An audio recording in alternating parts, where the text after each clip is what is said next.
Welcome to the latest update program. The topic of discussion is Women's Reservation Bill.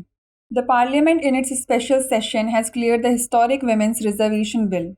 Since 1996, several attempts have been made to enact a law for legislative reservation for women, but all the attempts failed.